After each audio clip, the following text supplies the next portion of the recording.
இன்னைக்கு வீடியோவில் எதை பற்றி பார்க்க போகிறேன்னா, ஹெர்பல் லைஃப் ஃபுட் சாப்பிட்டு பாதியிலே நிறுத்தினதுக்கப்புறம் நான் குறைச்ச வெயிட்டை விட இன்க்ரீஸ் ஆகிட்டோனா அப்படின்ற டவுட் நிறைய பேருக்கு இருக்கும். இதை பற்றி தான் இந்த வீடியோவில் சொல்ல போகிறேன்.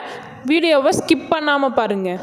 நாங்கள் நிறைய பேருக்கு weight loss, weight gain, BP, sugar, cholesterol, thyroid, PCOD, PCOS இந்த மாதிரி நிறைய ப்ராப்ளத்துலேருந்து ரிசல்ட்ஸ் எடுத்து கொடுத்துட்ருக்கோம். இந்த வீடியோ பார்த்துட்ருக்க உங்களுக்கு யாருக்காவது இந்த மாதிரி ப்ராப்ளம் இருக்குன்னா ஸ்க்ரீனில் இருக்க நம்பருக்கு காண்டாக்ட் பண்ணுங்கள். கண்டிப்பாக உங்களுக்கும் ரிசல்ட்ஸ் எடுத்து கொடுப்போம். வெயிட் லாஸ் பண்ணுறவங்களுக்கு மட்டும்தாங்க தெரியும் வெயிட் லாஸ் பண்ணுறது ரொம்ப கஷ்டம்னு. பார்க்குற உணவுலாம் அவாய்ட் பண்ணணும், ஜங்க் ஃபுட்லாம் சாப்பிடக்கூடாது, எக்ஸசைஸ் பண்ணணும், லோ கேலரி ஃபுட்டாக சாப்பிடணும், வெளியே எங்கேயுமே போக முடியாது, எந்த ஃபங்க்ஷனுக்கும் போக முடியாது. இந்த மாதிரி நிறைய ரெஸ்ட்ரிக்ஷனை தாண்டி தான் ரொம்ப கஷ்டப்பட்டு வெயிட் லாஸ் பண்ணுறாங்க. இந்த மாதிரிலாம் கரெக்டாக ஹெர்பல் லைஃப் ஃபுட்டை ஃபாலோ பண்ணி வெயிட் லாஸ் பண்ணி நிறுத்தினதும் வெயிட் இன்க்ரீஸ் ஆகிடுமோ அப்படின்னு நிறைய பேருக்கு பயம் இருக்குது. இந்த மாதிரி பயம் இல்லாமல் ஹெர்பல் லைஃப் ஃபுட் சாப்பிட்டு எப்படி வெயிட் லாஸ் பண்ணுறது, அப்புறம் எப்படி லாஸ் பண்ண வெயிட்டை மெயின்டைன் பண்ணுறது, இதுக்கான 5 டிப்ஸ் தான் சொல்ல போகிறேன். இந்த 5 டிப்ஸை நீங்கள் ஃபாலோ பண்ணிங்கன்னா ஹெர்பல் லைஃப் ஃபுட்டு நிறுத்தினாலும் குறைச்ச வெயிட்டை அப்படியே மெயின்டைன் பண்ண முடியும். நீங்கள் ஹெர்பல் லைஃப் ஃபுட் சாப்பிட்டுட்டு இருக்கீங்கன்னா அதை நிறுத்தக்கூடாது. நீங்கள் என்ன ரீசனுக்காக நிறுத்துறீங்கன்னு உங்கள் கோச் கிட்ட சஜஷன் கேட்டு அவங்க கைட்னஸோடு தான் ஹெர்பல் லைஃப் ஃபுட் ஸ்டாப் பண்ணணும். ஏன்னு பார்த்தீங்கன்னா, உங்கள் கோச் கைட்னஸ் இல்லாமல் ஸ்டாப் பண்ணிங்கன்னா நீங்கள் லாஸ் பண்ண வெயிட்டை எப்படி மெயின்டைன் பண்ணுறதுன்னு தெரியாமல் உங்கள் ஃபுட் ஹேபிட் பழைய மாதிரி சாப்பிட ஆரம்பிச்சிருவீங்க. அதனால் உங்கள் கேலரிஸ் இன்க்ரீஸ் ஆகும், உங்கள் வெயிட்டும் இன்க்ரீஸ் ஆகிறதுக்கு அதுதான் காரணம். நெக்ஸ்ட்டு, நீங்கள் ஹெர்பல் லைஃப்பில் வெயிட் லாஸ் பண்ணுறீங்கன்னா 2 டைம் ஷேக் ரொம்ப முக்கியம்.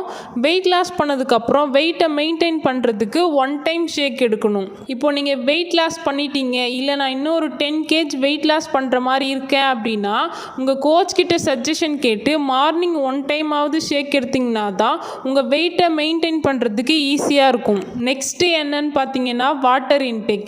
நீங்கள் வெயிட் லாஸ் பண்ணும்போது உங்கள் கோச் சொல்லி கொடுத்த மாதிரி தண்ணி குடிச்சிருப்பீங்க. அதனால் உங்கள் வெயிட் லாஸ் ரிசல்ட்ஸ் நல்லா இருந்திருக்கும். நீங்கள் வெயிட் லாஸ் பண்ணி முடிச்சதுக்கப்புறமும் உங்கள் வாட்டர் இன்டேக் அதே மாதிரி ஃபாலோ பண்ணிங்கன்னா உங்கள் வெயிட்டை மெயின்டைன் பண்ணலாம். அடுத்தது டீப் ஸ்லீப். நீங்கள் வெயிட் லாஸ் பண்ணதுக்கப்புறமும் ஒரு 6 to 8 hours நல்லா தூங்குனீங்கன்னா உங்கள் வெயிட்டை ஈஸியாக மெயின்டைன் பண்ணலாம். நிறைய பேருக்கு வெயிட் கெயின் ஆகிறதுக்கான ரீசன் இதுதான், ஸ்ட்ரெஸ் எதனால் வருதுன்னா, ஒர்க் ப்ரெஷர், ஃபேமிலி ப்ரெஷரால் நீங்கள் நைட்டு சரியாக தூங்க மாட்டீங்க. அதனால் நைட்டு நல்லா தூங்குனீங்கன்னா உங்கள் வெயிட்டை மெயின்டைன் பண்ணலாம். லாஸ்ட் ஒன் பார்த்தீங்கன்னா ஃபுட் ஹேபிட். நீங்கள் வெயிட் லாஸ் பண்ணும்போது கேலரி கம்மியான ஃபுட்டாகவும் ஹை நியூட்ரிஷன் ஃபுட்டாகவும் எடுத்து டயட் ஃபாலோ பண்ணி வெயிட் லாஸ் பண்ணியிருப்பீங்க. வெயிட் லாஸ் பண்ணி முடிச்சதுக்கப்புறம் உங்கள் ஃபுட் ஹேபிட் பழைய மாதிரி மாற்றி எடுக்கிறீங்க. அதனால் உங்கள் கேலரிஸ் இன்க்ரீஸ் ஆகுது, நியூட்ரிஷன் கம்மி பண்ணி எடுக்கிறீங்க. விட்டமின்ஸ், மினரல்ஸ், ப்ரோட்டீன், ஃபைபர் இதெல்லாம் கம்மியாக எடுக்க ஆரம்பிச்சிடுறீங்க. கேலரி இருக்க உணவு அதிகமாக எடுக்கிறீங்க. நம்ம பாடிக்கு தேவையான கேலரி போக மற்றது எல்லாமே ஃபேட்டாக ஸ்டோர் ஆகுது. அதனால் உங்கள் வெயிட் கொஞ்சம் கொஞ்சமாக இன்க்ரீஸ் ஆகுது.